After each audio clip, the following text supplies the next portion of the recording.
Insya Allah materi yang akan disampaikan kali ini mengenai mufrodat ya, atau kosakata Al-Masihud Dajjal. Kenapa materi ini menjadi penting? Karena berapa banyak orang Islam yang mengkaji tentang Al-Masihud Dajjal tetapi masih tetap kesulitan memahami seperti apa sosok Dajjal itu sebenarnya. Nah, tentu saja dalam episode kali ini saya akan menyampaikan sedikit data supaya kita bisa memahami lafadz Dajjal itu sendiri dengan kerangka berpikir yang benar. Nah, jadi kajiannya fokus kepada penyebutan Al-Masihud Dajjal ya. Jadi kajiannya fokus kepada wilayah kebahasaan. Jadi tidak akan dibahas mengenai kehidupan Dajjal nanti setelah muncul seperti apa, fitnahnya bagaimana, ya tidak sampai ke sana ya, karena terlalu panjang. Jadi kita cukupkan memahami Al-Masihud Dajjal melalui kajian kebahasaan. Baik, kita mulai ya. Memahami istilah Al-Masihud Dajjal. Ini kita tahu bahwa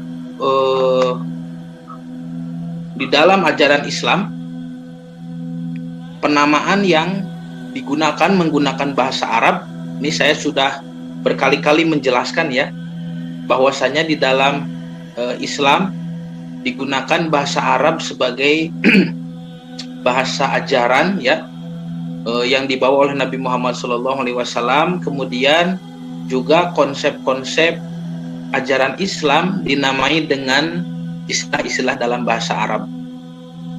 Tidak ada satupun di dalam ajaran Islam ritual ataupun konsep yang tidak diberi nama.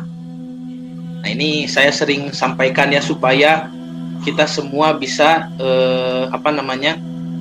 memahami bahwa penamaan itu bukan tanpa tujuan ya. Jadi tidak ada di dalam ajaran Islam ibadah ataupun konsep-konsep yang tidak diberi nama. Semuanya diberi nama ya. Nah, sholat, saum ya, sedekah, kemudian perkara-perkara gaib ya, pintu surga, pintu neraka, semuanya diberi nama. Konsep pahala ya, akhlak baik, akhlak buruk, ada namanya, semua ada namanya. Tolong sebutkan ibadah apa di dalam Islam atau konsep apa di dalam Islam yang tidak diberi nama. Dan tidak ada, semuanya ada nama. Nah, hikmah daripada penamaan itu apa? Nanti dalam ilmu mantik ya dijelaskan bahwa al-ismu atau nama itu litasawwur, supaya menjadi gambaran yang benar ya, supaya menjadi definisi ya di dalam benak kita, bayangan ya, tasawwur, sebuah gambaran yang sesuai dengan apa yang diminta oleh penciptanya. Misalkan kalau saya bilang kita bicarakan seekor kuda, nah saya bilang kuda, itu kan Bapak dan Ibu bisa membayangkan ada binatang ya bernama kuda. Jadi ketika saya ngobrol bab kuda, Bapak dan Ibu pun membayangkan kuda, matching ya, nyambung, obrolan kita nyambung. Coba bayangkan kalau kuda tidak punya nama. Saya katakan, Pak, kita bicarakan hewan berkaki 4 gitu kan. Yang mana ya? Banyak sekali. Nanti saya bicarakan kuda, Bapak dan Ibu membayangkan domba, kan tidak nyambung. Nah, jadi nama itu litasawur. Nanti ada kaitan kalau dalam ranah ibadah ya, ada kaitan dengan niat. Jadi tasawur itu gambaran yang ada di benak kita, dengan penamaan itu yang nanti menjadi niat ya, cikal bakal niat. Dan kalau sudah jadi tasawur, malaikat ini sudah tahu dan sudah mencatat. Kata Nabi kan, kalau kita berniat amal soleh, sebelum diamalkan sudah dicatat. Ketika diamalkan dikali lipat. Ketika kita beramal buruk, berniat buruk ya, ditahan pena, tidak dulu dicatat ya. Ketika amal buruk itu dilaksanakan baru dicatat. Nah, dari mana malaikat bisa membedakan ini niat baik, ini niat buruk, kalau tidak tahu tentang tasawur, tentang isi hati kita. Nah, maka penamaan di dalam Islam itu nanti dengan menggunakan bahasa Arab kita temukan ada 2 jenis ya, 2 macam.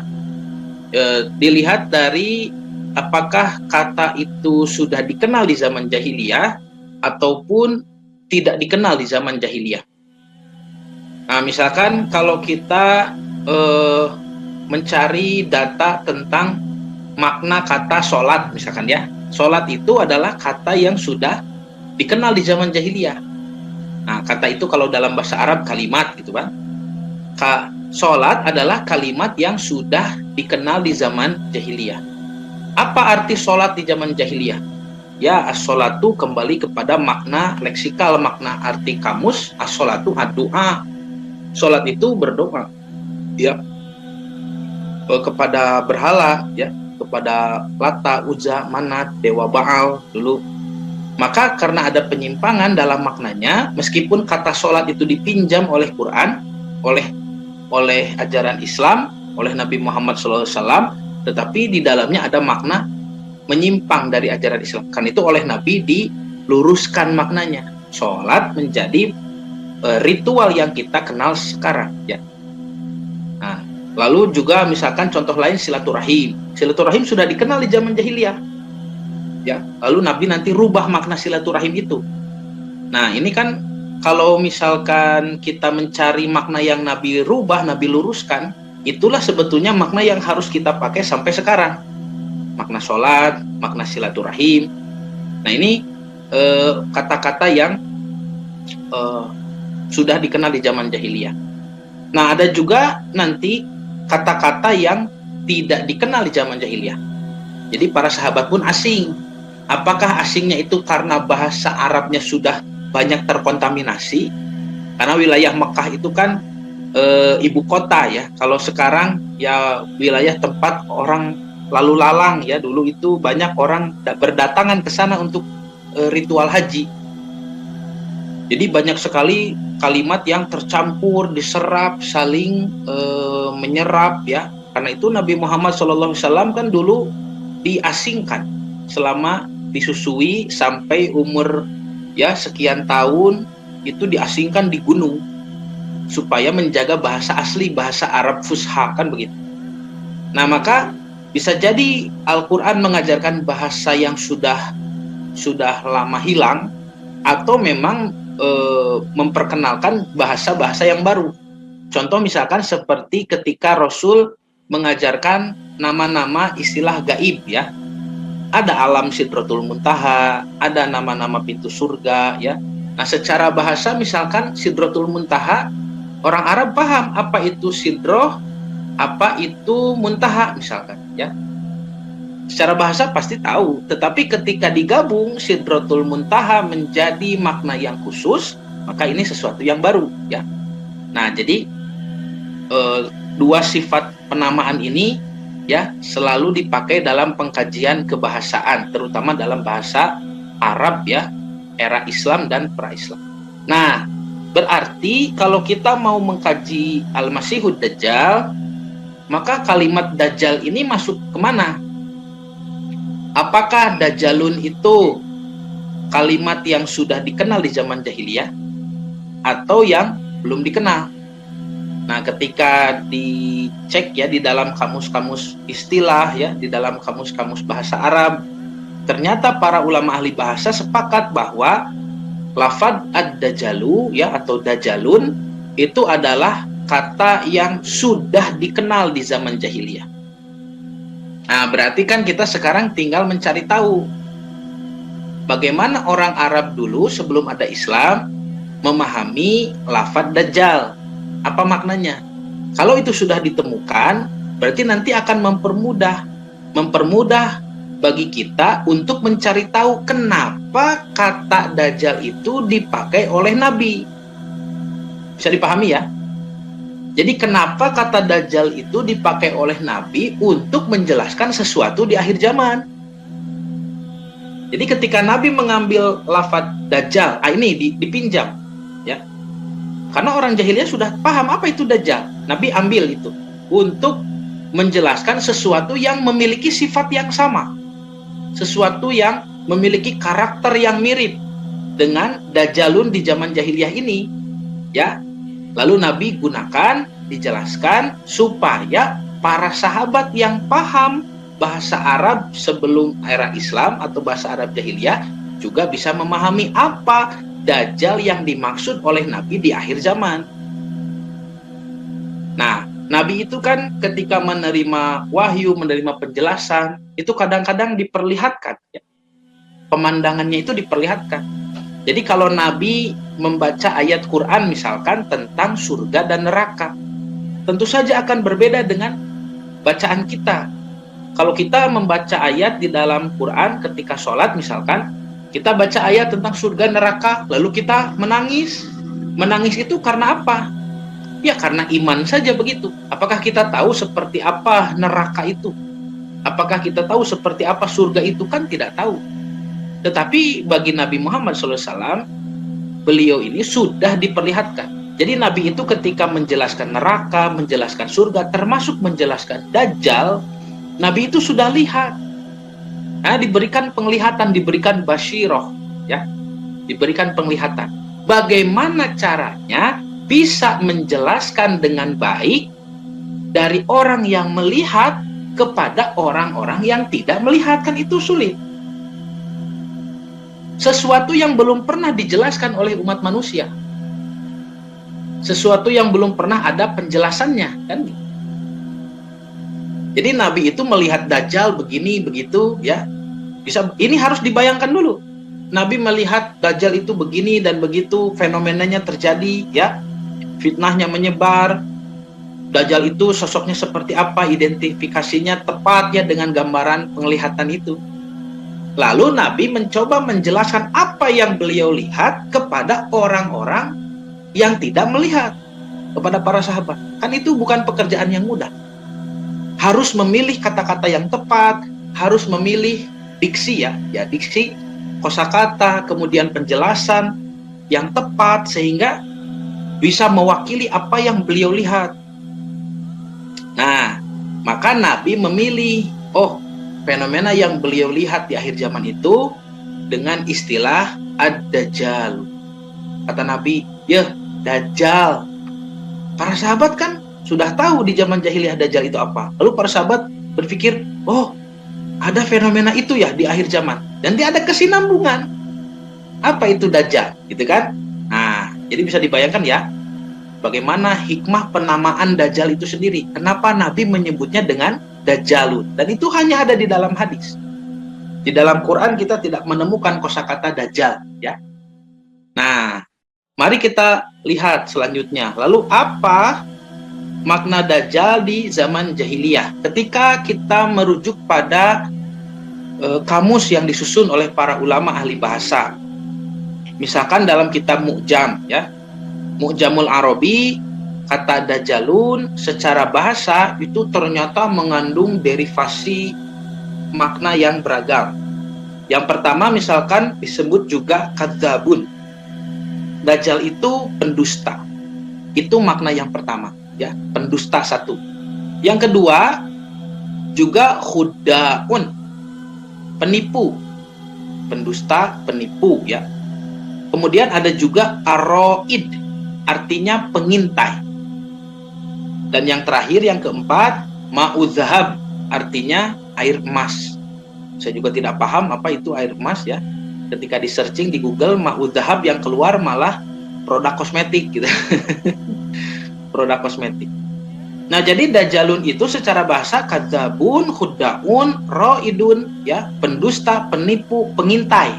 Nah, atau ada satu lagi makna yang lain yang kami temukan dalam Mu'jamul Wasit. Kata Dajjalun juga bisa berasal dari kata ad-dujalah atau ad-dajil, yang artinya adalah al-qutron. Al-qutron itu apa? Al-qutron itu minyak ter atau aspal cair, semacam dempul gitu ya, salep, ya.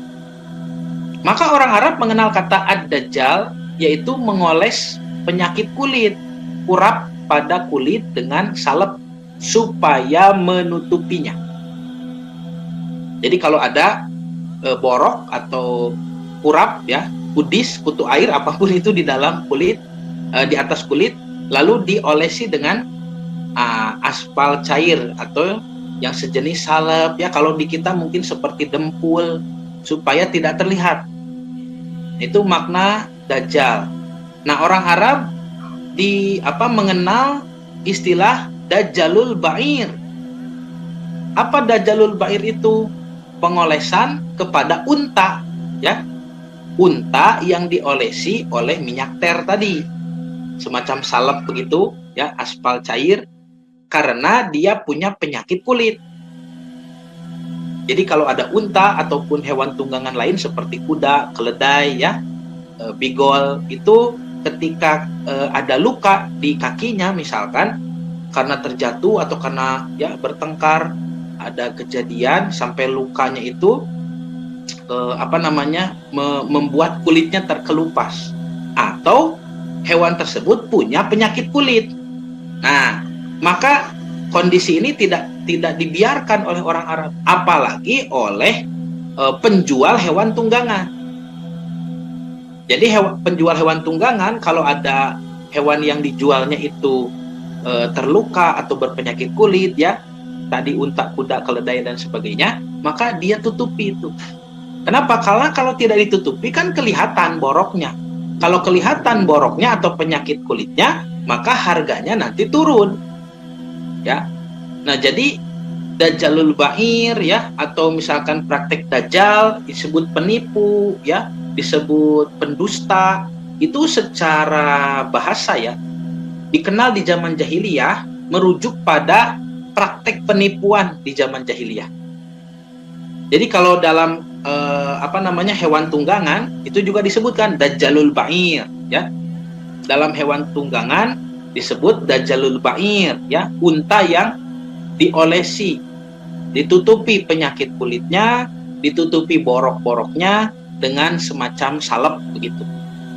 Sehingga apa yang terlihat mulus, ya, padahal borok. Ya. Itu kaki unta itu borok atau terluka tetapi jadi terlihat mulus. Nah, begitu Dajjal itu. Jadi membuat sesuatu yang borok, membuat sesuatu yang buruk, membuat sesuatu yang jelek terlihat bagus. Nah, kita dapatkan makna itu, ya, dalam pengertian bahasa Dajjal. Nah, sedangkan secara istilah ini para ulama ahli bahasa sudah membuat definisi, ya. Dalam Mu'jama'ani Al-Jami, ya, apa yang dimaksud dengan Ad-Dajjal di dalam hadis Nabi, di dalam keyakinan umat Islam, di dalam ajaran Islam, yaitu yakdzibu wa yakhda'un nasa ila anin tabahu ila tajjilih. Orang yang mengelabui manusia dengan berbohong dan menipu supaya manusia terkesan dengan tajilnya atau kebohongannya. Nah, titik 2, al-ityanu bi asya'a la alaqatalaha bil waqi. Ini karakter kebohongannya. Mendatangkan sesuatu yang tidak ada kaitan dengan kejadian sebenarnya. La alaqatalaha bil waqi. Tidak ada kaitan dengan kejadian sebenarnya. Kullu tamwihin khodi'in. Semuanya hanyalah kamuflase dan penipuan. Ya.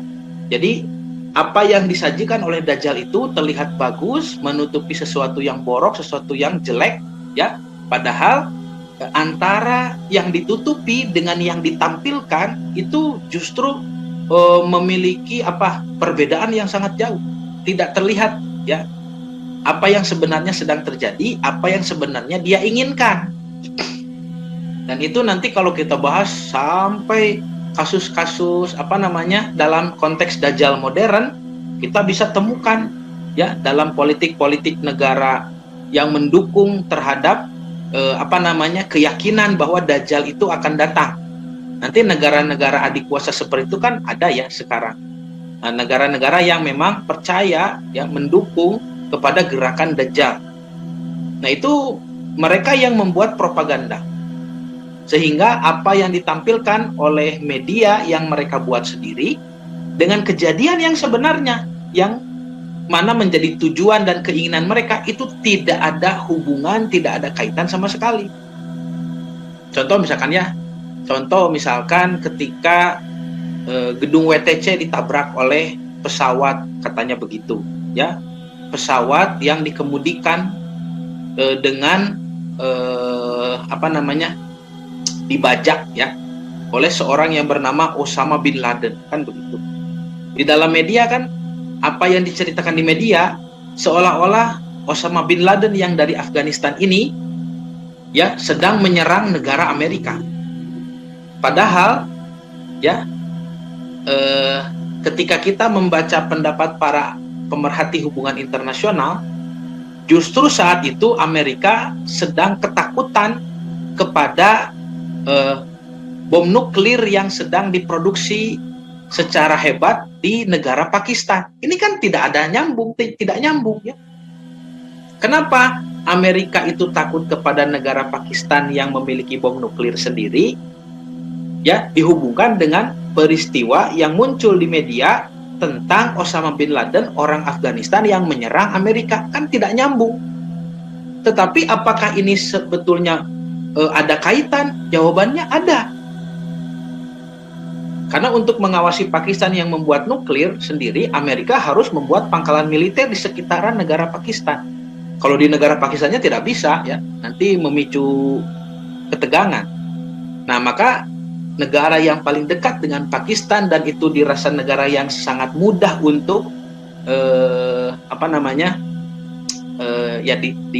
diserang, dikuasai, kemudian supaya membuat pangkalan militer itu menjadi mudah, itu negara Afghanistan. Tetapi kalau ujuk-ujuk Amerika itu datang ke Afghanistan lalu membuat pangkalan militer di sana, kan juga tidak baik di mata dunia. Makanya gerakan atau misi Amerika ini harus dilihat oleh dunia seolah-olah misi yang dibenarkan. Disebutnya politik kasus belum. Politik kasus belum itu adalah perang yang dibenarkan, begitu. Jadi dia yang menyerang, tapi seolah-olah dia yang diserang. Makanya sosok Osama bin Laden itu menjadi penting untuk membenarkan apa yang akan dilakukan oleh Amerika selanjutnya. Nah kan seperti itu gambarannya ya, yang disebut dengan al-ityanu bi asya'ala ala qatalaha bil waqi ulu tamwihin khodiin, mendatangkan sesuatu yang tidak ada kaitan dengan kejadian sebenarnya. Semua hanyalah penipuan kamuflase. Nah, selanjutnya kita juga harus tahu, ini poin penting selanjutnya. Ternyata Bapak Ibu, Dajjal itu bukan satu. Nah, ini harus dicatat ya. Jadi kita sudah tahu definisi secara bahasa penipuan ya. Di zaman jahiliyah praktek penipuan, kemudian secara istilah adalah orang yang menipu atas agama sehingga manusia terkesan meskipun yang didatangkan dengan kejadian sebenarnya tidak ada hubungan. Nah, sekarang poin ketiga. Dajjal bukan hanya satu. Dari mana kita tahu? Dari hadis Nabi Muhammad SAW. Nabi bersabda dalam hadis sahih riwayat Muslim ya.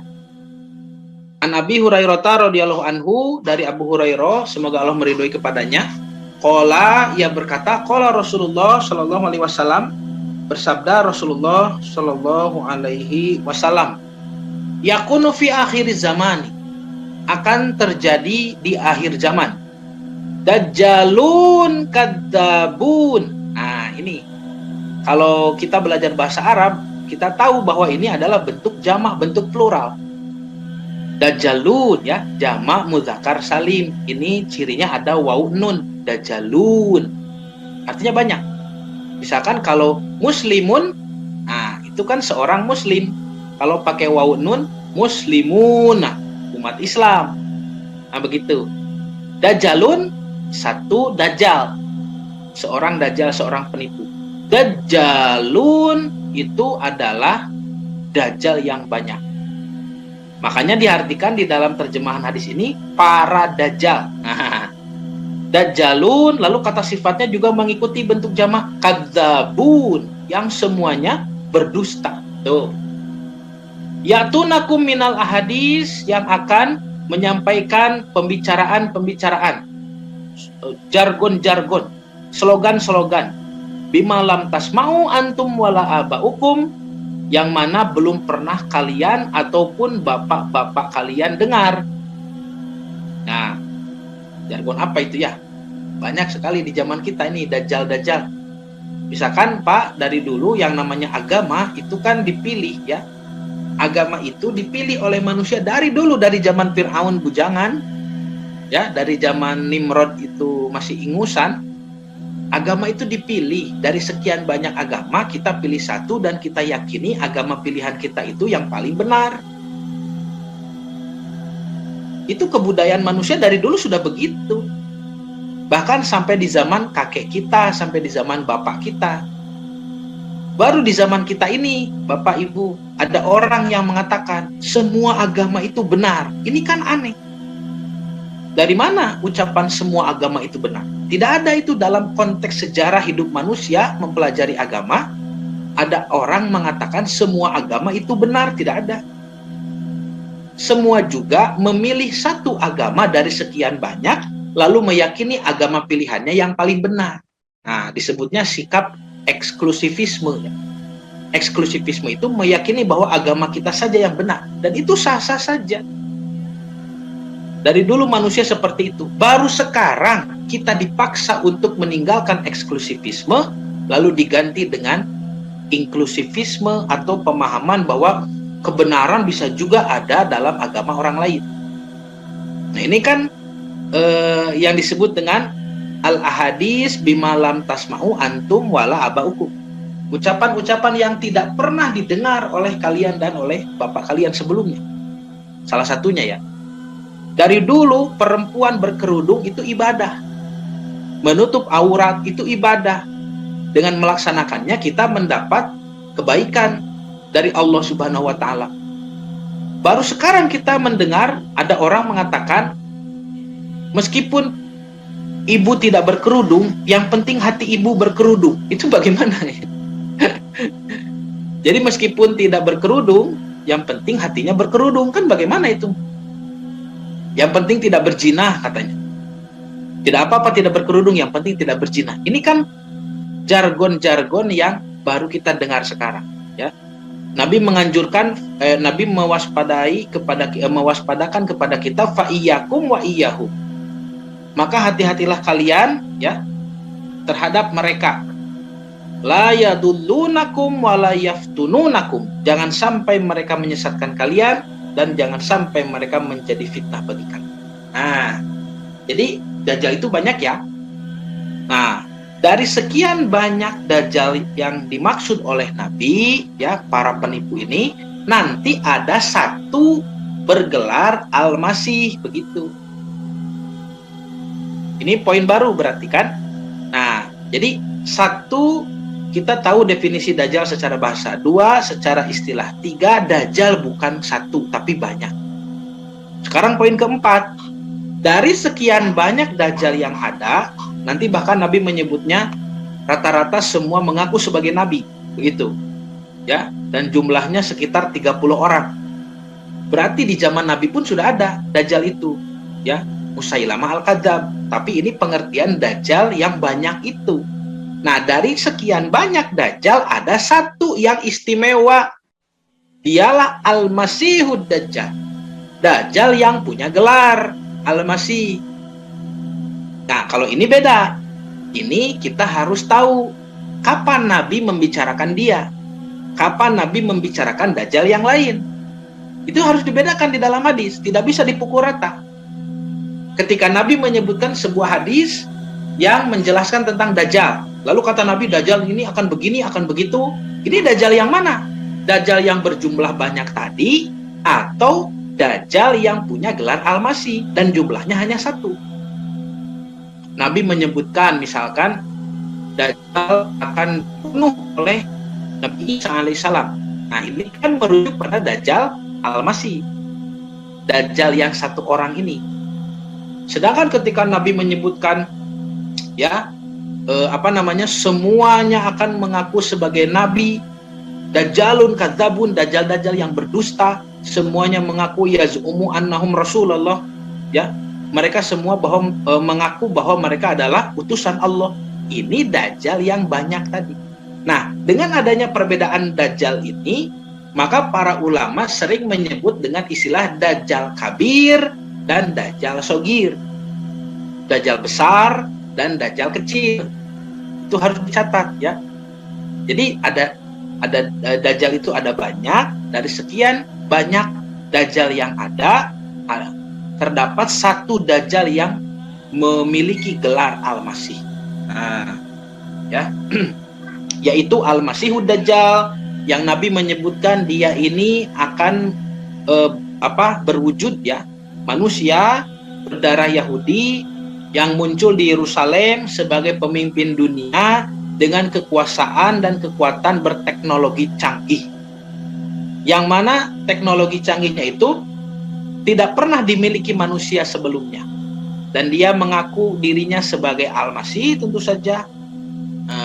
Al-Masih menurut dirinya dia adalah Al-Masih Isa bin Maryam. Jadi Yesus palsu atau Isa palsu ya.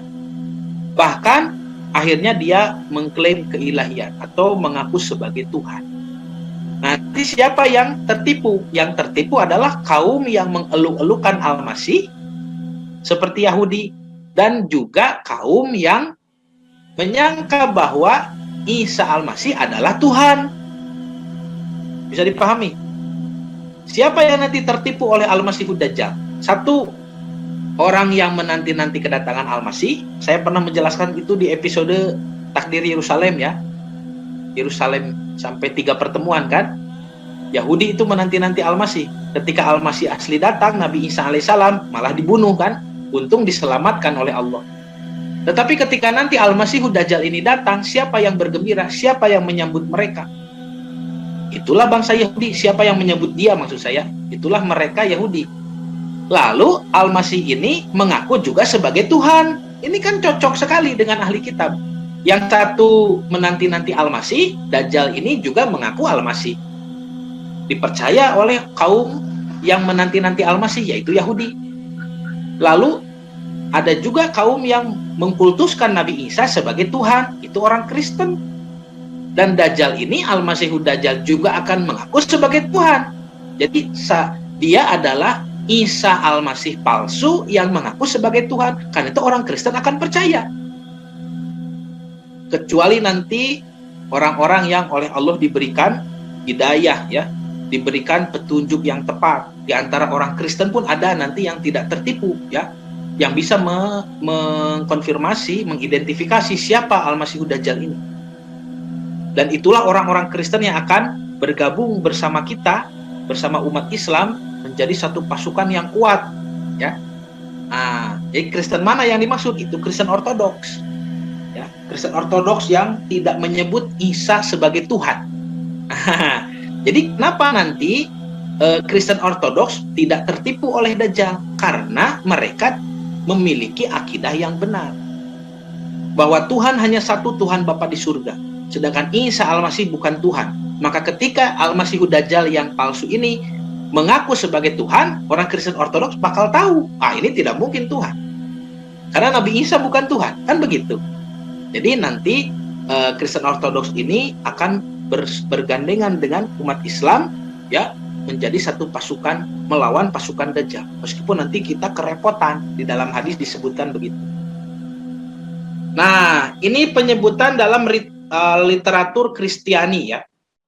Saya kutip dalam Injil Matius, dan ini adalah teks Peshitta, yaitu Injil berbahasa Syriak Aramaik ya, atau Lisono Suryoyo, bahasa Suryani. Nah, kalau tadi di dalam undangan WhatsApp ya, itu teksnya tidak terbaca. Nah, tidak terbaca aksara Aramaiknya ya, dalam tanda di dalam kurung itu kosong kelihatannya. Nah, seharusnya ini yang bercetak kuning ya. Nah, tadinya mau dituliskan oleh Pak Haji Dik-Dik ini. Ya. Pak Haji Dik-Dik mau nulis ini tadinya gitu. Masih Mesihad Degala gitu ya. Nah, Mesihad Degala ini disebutkan di dalam Injil Matius pasal 24 ayat 24. Karena akan datang banyak Al-Masih palsu dan nabi-nabi palsu. Begitu kalimatnya. Nah, dibaca dalam teks Peshitta ya. Nekumun ger Mesihad Degala wa nefiye de kadavuta. Wah, disebut kadavuta. Apa kadavuta itu? Kadzabun ya, berdusta. Jadi akan datang banyak sekali Mesihad Degala. Mesihad Degala, Al-Masihud Dajjal gitu. Kenapa disebut Dajjal? Berarti orang-orang yang menggunakan bahasa Aramaik, bahasa Suryani pun tahu bahwa makna Dajjal itu penipu. Sama dengan orang Arab ya, banyak. Sama. Ya. Dan mana kedatangan Masihud Dajjal itu juga diikuti dengan Neviye de Kadavuta, nabi-nabi yang palsu. Nah, nabi-nabi yang berdusta. Ini selaras dengan ucapan Nabi. Nabi mengatakan Dajjalun Kadzabun. Dajjal-dajjal yang semuanya berdusta. Lalu nanti di hadis lain saya perlihatkan nanti setelah ini, yazumu annahum rasulullah, ya. Mereka pun mengaku bahwa dirinya adalah utusan Allah, nabi palsu berarti. Nah, ya dikatakan di sini wanitlun atwata raurwata. Mereka akan memberikan tanda-tanda ajaib yang dahsyat ya. Serta juga berbagai mukjizat. Nah, supaya kalau bisa denaton in miskta af lagfaifa. Susah ya bacanya. Kalau bisa mereka menyesatkan orang-orang pilihannya juga. Jadi orang-orang pilihan Tuhan pun, orang-orang soleh maksudnya di sini bisa disesatkan oleh Mesiha Degala. Jadi wacana tentang Al-Masihud Dajjal bukan hanya milik umat Islam, ya, juga bukan hanya milik orang Yahudi. Ya, orang Yahudi juga kan mengetahui tentang adanya Al-Masih, tetapi juga milik orang-orang Nasrani. Jadi orang Nasrani pun mengenal akan adanya Al-Masih palsu. Nah, tetapi kalau kita merujuk pada Bible ya, cetakan bahasa Indonesia sekarang, Al-Masih palsu ini tidak disebut sebagai Dajjal di dalam bahasa Indonesia. Jadi di dalam Bible versi bahasa Indonesia disebutnya dengan istilah Antikristus. Kenapa? Karena rata-rata Bible terjemahan Indonesia ini diterjemahkan dari bahasa Yunani, bukan dari bahasa Aramaik. Ya. Jadi kalau diterjemahkan dalam bahasa Yunani, Al-Masih dalam bahasa Yunani kan Kristos. Makanya disebut Yesus Kristus. Nah, Kristos itu dalam bahasa Yunani, koin Greek, adalah Al-Masih, seseorang yang diurapi. Maka ketika menyebut Mesiha Degala, Al-Masihud Dajjal atau Kristus palsu gitu ya, Al-Masih palsu, bahasanya adalah Antikristus. Nah, Antikristus ya. Nah ini juga saya cek ya, Injil Matius pasal 24 yang tadi versi Arabnya. Nah, disebutkan di sini ya tentang Mesiha Degala itu diterjemahkan dengan istilah Mushaud Dajjalun. Nah, di sini disebutnya Mushaud Dajjalun, Mesias yang palsu atau Al-Masih yang palsu. Wa anbiya kadzabun. Nah, dan nabi-nabi yang berdusta. Sama ya. Jadi ayat suci yang termaktub di dalam Matius 24:24 menurut tradisi Kristen yang tertulis dengan menggunakan istilah Syro Aramaik Mesiha Degala ya, bahasa Arab, ternyata memiliki kesejajaran ya istilah ini dengan istilah Arab Mushaud Dajjalun. Nah, sesuai terjemahannya tadi ya, yang sama-sama berbentuk jamak plural. Berarti memang bukan satu Dajjal itu. Nah, dan istilah Syro Aramaik Mesiha Degala ya, sebagaimana termaktub di dalam teks Pesita tadi, ternyata berdasarkan pada kajian semantik leksikal, kajian kebahasaan bermakna ganda, yakni merujuk pada makna the anointed ones. The anointed ones itu apa? Seseorang yang diurapi. Dalam konteks agamis, agama Yahudi Nasrani, ya, agama ahli kitab, apa itu yang diurapi? Seorang juru selamat, ya, seorang juru selamat yang dinanti-nanti. Dan juga dalam konteks politis, yang nantinya Masihud Dajjal ini akan memimpin dunia. Nah, akan memimpin. Nah, mari juga kita lihat teks perjanjian baru di Yohanes 1 pasal 2 ayat 22. Nah, ini yang tadi saya sebut sebagai Antikristus ya. Nah, di sini dicatat bahwa Al-Masihud Dajjal menurut keyakinan orang Kristen ya, di dalam Injil Yohanes 1 ya. Dan Yohanes itu banyak versinya ya. Merupakan sosok yang kontras, yang berlawanan dari Yesus Isa Al-Masih atau Isa alaihissalam, yang disebut sebagai Al-Masih asli. Jadi Al-Masih Dajjal itu lawannya, makanya disebut Kristus dan Antikristus. Tuh disebutkan faman huwal kadzabu illal ladzina yunkaru anna Yeshu huwa al-Masih. Siapakah dia sang pendusta itu? Bukankah dia yang menyangkal, tidak menerima, mendustakan bahwa Yesus adalah Al-Masih? Hadza huwa al-Masihud Dajjal. Oh, ini Injil versi Arab ya. Dia itu adalah Antikristus. Tuh, alladzi yunkarul ab wal ibnu ma'an, yaitu dia yang menyangkal baik Bapak maupun anak, Tuhan Bapak ataupun Tuhan anak. Nah, jadi dikenal juga di dalam literatur orang Kristen bahwa Al-Masihud Dajjal itu adalah lawan daripada Al-Masih asli Isa bin Maryam. Nah, kemudian ada kabar gembira dari Nabi kita Muhammad SAW bahwa Al-Masihud Dajjal, Al-Masih yang palsu, the false Messiah tadi, itu akan dibunuh oleh the true Messiah, Al-Masih yang asli. Jadi Al-Masih palsu akan dibunuh oleh Al-Masih asli. Nah, ini kan ada hadisnya ya.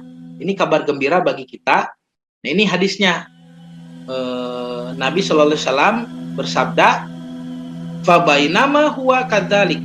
Ketika Dajjal itu mengepung, ya ini hadisnya dalam konteks sedang mengepung umat Islam waktu itu nanti terjadi.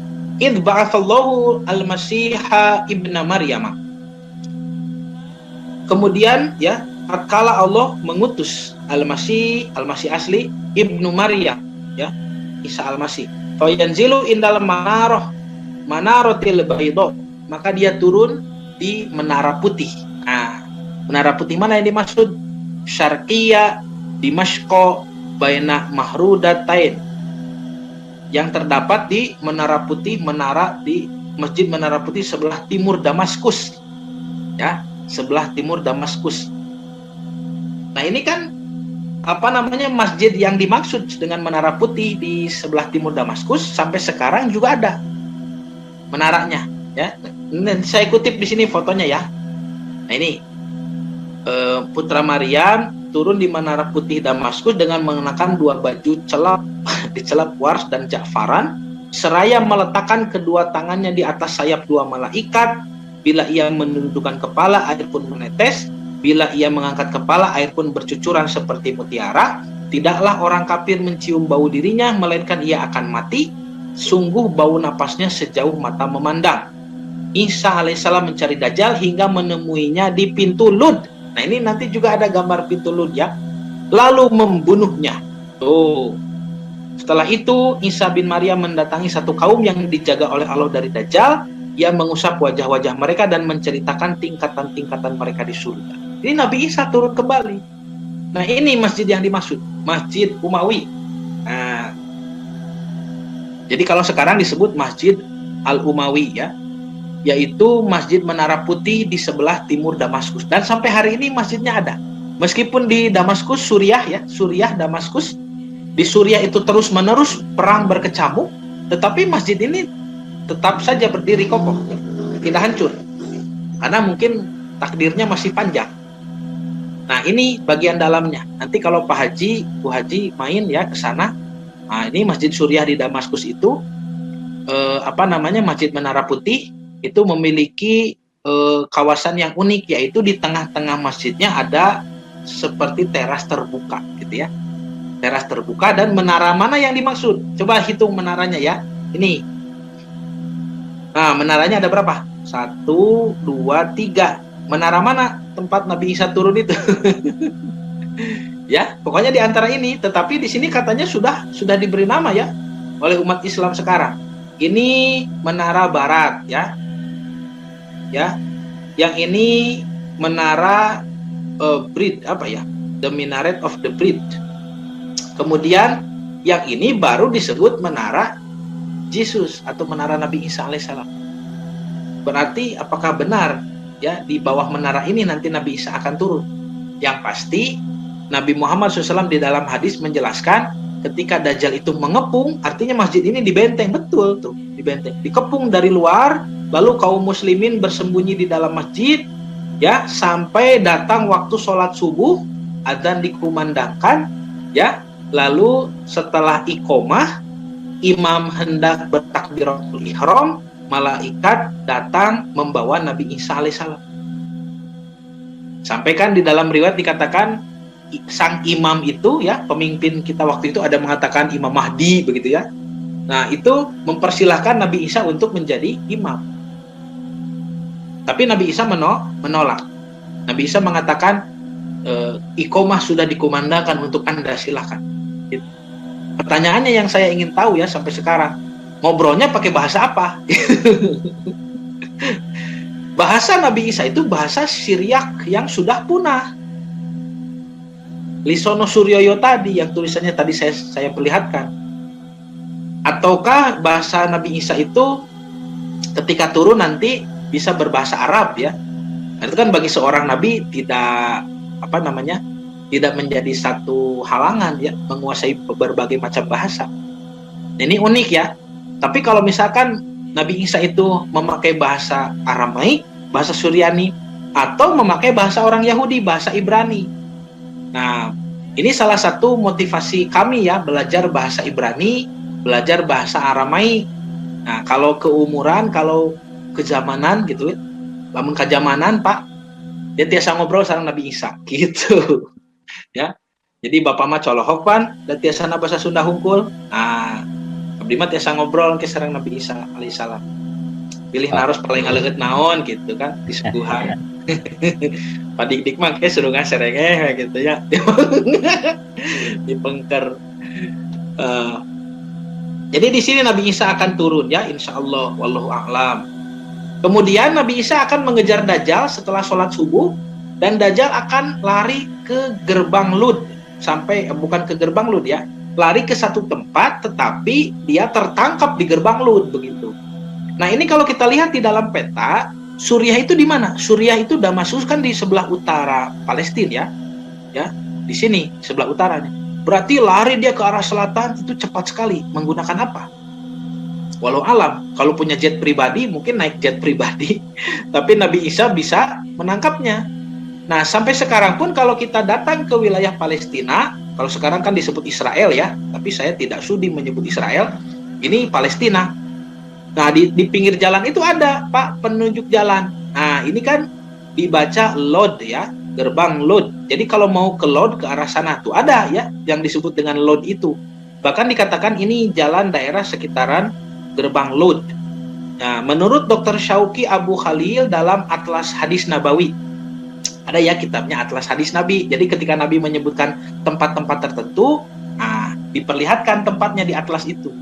Gerbang Lud ya, atau kota Lud adalah kota yang terletak di dekat Baitul Maqdis. Tuh, jadi dekat dengan Yerusalem atau Elia ya, waktu itu disebutnya Elia di Palestina, dekat Ramallah. Dahulu rombongan kafilah dari negeri Syam, dari Suriah, yang menuju Mesir, singgah di kota ini. Begitu juga sebaliknya. Jadi, pernah menjadi tempat persinggahan. Ujar Dr. Syauqi, kini Lod merupakan salah satu kota yang berkembang di dataran Sharon.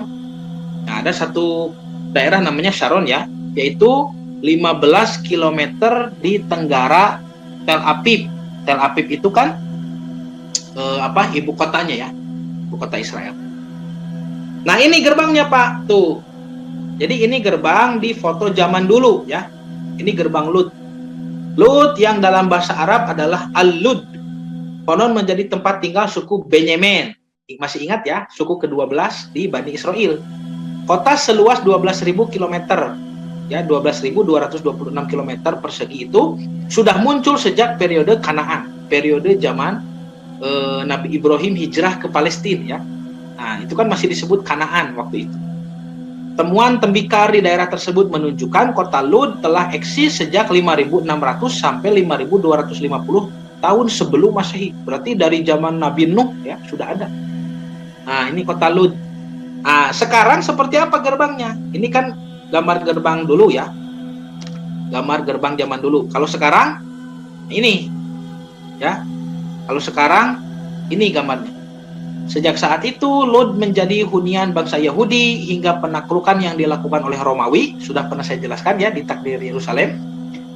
pada tahun 70 Masehi, kota ini dikenal sebagai pusat pemikir dan pedagang Yahudi. Ini gerbang Lut. Jadi di mana nanti ketemunya Nabi Isa dengan Dajjal? Itu kan seru ya. Nah, bisa di depan jalan ini, atau di atas benteng sana, atau di belakang benteng sana, di mana wallahu alam. Yang pasti Nabi mengatakan dan Al-Masih menangkapnya di Lud, gitu ya. Dan ini gerbang kota Lud. Nah, jadi nanti di sini ya ditangkap Dajjal lalu dibunuh. Nah, kembali kepada pembahasan Dajjal secara bahasa tadi ya. Kita kembali kepada pembahasan Ad-Dajjalu, Al-Masihud Dajjal. Berarti kalau Nabi Muhammad SAW membedakan Dajjal yang banyak tadi, yang semuanya berdusta, juga ada satu Dajjal khusus yang akan dibunuh oleh Nabi Isa, dan sabda Nabi ini berkesesuaian dengan data yang didapat dari literatur yang lebih kuno ya, kitab orang-orang Nasrani ya, yang tadi berbahasa Aramaik. Berarti memang yang dimaksud dengan Dajjalun itu tidak satu. Nah, maka para ulama sering membuat perbedaan definisi ya, perbedaan istilah. Yang disebut dengan Dajjal itu ada Dajjal Kabir, ada Dajjal Sogir. Jadi kalau Dajjal Sogir ya, itu Dajjal kecil yang banyak tadi. Kalau Dajjal Kabir, Dajjal yang muncul nanti di Yerusalem sebagai Al-Masih, mengaku sebagai Tuhan dan dibunuh oleh Nabi Isa alaihissalam, sang Al-Masih asli. Nah, ini juga ada hadis tentang fitnahnya ya. Hadis riwayat Muslim. Nah, ini saya baca di dalam kitabnya langsung kan, Sahih Muslim, ini Syarah Nawawi ya. Ini kitabnya. Kitab Sahih Muslim ini Syarah Imam An-Nawawi ya. Nanti Imam An-Nawawi menjelaskan ya seperti apa sebetulnya fitnah Dajjal itu. Nabi bersabda dari sahabat Jabir bin Samurah ya, ia meriwayatkan Nabi bersabda menjelang hari kiamat akan muncul para pendusta, waspadalah terhadap mereka. Nah, ini hadis dari Abu Hurairah juga ada. Radhiyallahu anhu qala Rasulullah sallallahu alaihi wasallam yakunu fi akhir zaman. Oh, ini yang tadi ya, Dajjalun kadzabun dijelaskan dengan syarah Imam Nawawi. Yakunu fi akhir zaman, yang dimaksud dengan akan terjadi di akhir zaman itu menurut Imam An-Nawawi akhir zaman hadhil ummati. Akhir zaman umat Nabi Muhammad, umat ini, umat Islam. Dajjalun, minad dajjal wa huwa at-talbis. Dajjalun itu bentuk aslinya dari kalimat atau dari lafaz ad-dajjal, yaitu at-talbis. Talbis itu apa? Talbis itu ya topeng ya, penipuan, fitnah begitu. Makanya ada istilah talbis iblis ya, penipuan iblis, atau bahasa akademiknya diabolisme ya, diabolisme. Orang-orang yang menipu dengan ilmunya begitu. Ya, jamak dari Dajjal ya, Dajjalun tadi ya, talbis jamak Dajjal. Wa huwa kathirul makar, yaitu banyaknya makar-makar, rencana jahat. Wa talbis, dan penipuan-penipuan, topeng-topeng. Karena tadi kan menutupi sesuatu yang buruk ya, sehingga terlihat bagus, terlihat baik. Ya, apa itu? Al-khudaun ya, khudaun ya, para penipu. Khudaun itu yakni sayakunu jama'atun yaquluna linnas, akan datang sekelompok orang yaqulun, mereka berkata linnas, kepada manusia, kepada masyarakat, nahnu ulama'u wa masyayikh, kami adalah para ulama, kami adalah syekh, nad'ukum ila din, yang mengajak kalian kepada agama. Nah, berarti kan ini fitnah Dajjal kecil ya, Dajjal yang banyak itu. Dijelaskan oleh Imam An-Nawawi, mereka akan menyeru manusia kepada agama.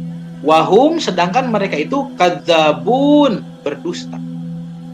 Fidzalika ya, dalam hal ini yaitu nakum minal ahadis bima lam tasma'u antum wala abaukum.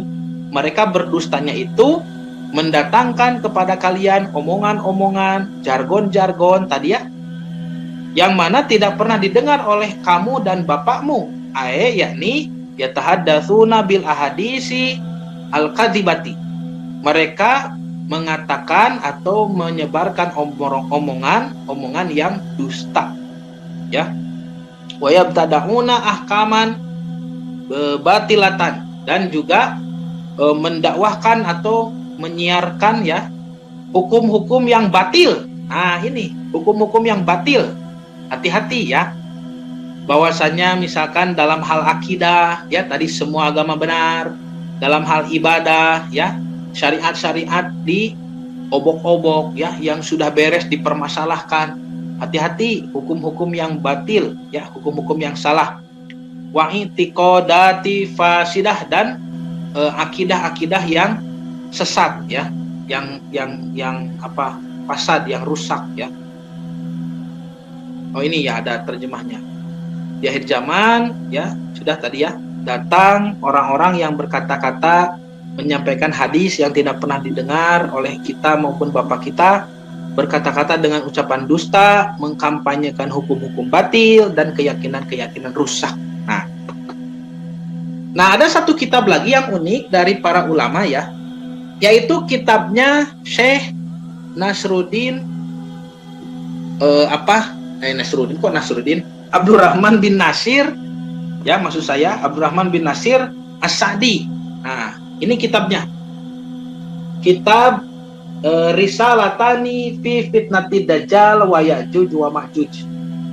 Kitab tentang dua risalah ya, dua catatan, dua kitab ya tentang fitnah dajjal dan Ya'juj Ma'juj. Nah, di dalam kitab ini Syekh As-Sa'di ya, Abdurrahman bin Nasir As-Sa'di, beliau ini ulama terkenal ya, bukan orang sembarangan. Kalau Bapak dan Ibu mengenal siapa itu Syekh Utsaimin, ada yang kenal Syekh Utsaimin ya, ulama kontemporer, ulama zaman sekarang kan. Syekh Utsaimin itu muridnya ya. Jadi Imam As-Sa'di itu gurunya Syekh Utsaimin. Bahkan Syekh As-Sa'di itu menulis kitab tafsir yang dikenal dengan tafsir As-Sa'di. Jadi bukan ulama sembarangan ini ya. Bukan ulama sembarangan, bukan orang sembarangan. Syekh As-Sa'di itu penulis kitab tafsir juga. Bahkan saya punya kitab tafsirnya ya. Tafsir As-Sa'di ini, Taisirul Karimir Rahman fi Tafsiril Kalamil Manan. Ini tafsir As-Sa'di 30 juz, hanya 1 jilid. Nah, termasuk tafsir mukhtasar ya, tafsir ringkas ya. Jadi Bapak dan Ibu kalau mau beli tafsir yang ringkas ya seperti ini tuh. Jadi di kotak kecil itu ada Quran, ayat Quran, di pinggirnya ada penjelasan tafsirnya. Ini tulisan Syekh As-Sa'di. Dan ini tafsir terkenal di dunia para pelajar ilmu tafsir ya. Tafsir As-Sa'di ini banyak dirujuk. Ini bukan tafsir sembarangan. Dan sudah diakui oleh negara waktu itu ya, di Saudi Arabia, dan diakui oleh para ulama yang hidup di zamannya. Ini tafsir As-Sa'di. Nah, maka kitab tentang Risalatani fi fitnati dajjal wa ya'juj ma'juj ini juga tulisan Syekh As-Sa'di. Yang mana di dalam kitab ini, di dalam kitab Fitnatud Dajjal ini, Syekh As-Sa'di menjelaskan berdasarkan nas-nas yang ada bahwa Dajjal akan muncul dengan membawa 2 fitnah besar. Fitnah apa itu fitnah besar yang dimaksud? Yaitu 1 berupa fitnah paham, pemahaman. Hati-hati, fitnahnya pemahaman, ideologi. Yang kedua, sistem di kehidupan. Sistem apa saja itu? Ya, sistem ekonomi, ya, sistem politik, ya, apa saja sistem dalam kehidupan kita yang skalanya global. Itu kan Bapak dan Ibu mungkin nanti lebih paham ya kalau berbicara sistem. Nah, jadi fitnah Dajjal itu dalam bentuk paham dan bentuk sistem. Itu Dajjal-Dajjal yang kecil tadi. Ketika nanti Dajjal besar itu muncul, dia yang menguasai semuanya. Ya, Syekh As-Sa'di mengatakan fitnah berupa paham dan sistem global, dan fitnah Dajjal dalam bentuk sosoknya yang benar-benar akan muncul di akhir zaman dengan membawa fitnah paham dan sistem itu bagi seluruh manusia. Bisa dibayangkan itu. Jadi para penipu ini terus merintis, membuat paham yang sesat, membuat sistem yang menjebak untuk keuntungan mereka sendiri, sehingga ketika sistem kehidupan ini sudah sempurna dalam puncak pembangunan yang mereka inginkan, mereka akan mengangkat pemimpin. Nah, itulah pemimpin yang dimaksud dengan Dajjal Kabir. Jadi dipersiapkan oleh Dajjal-Dajjal Sogir, nanti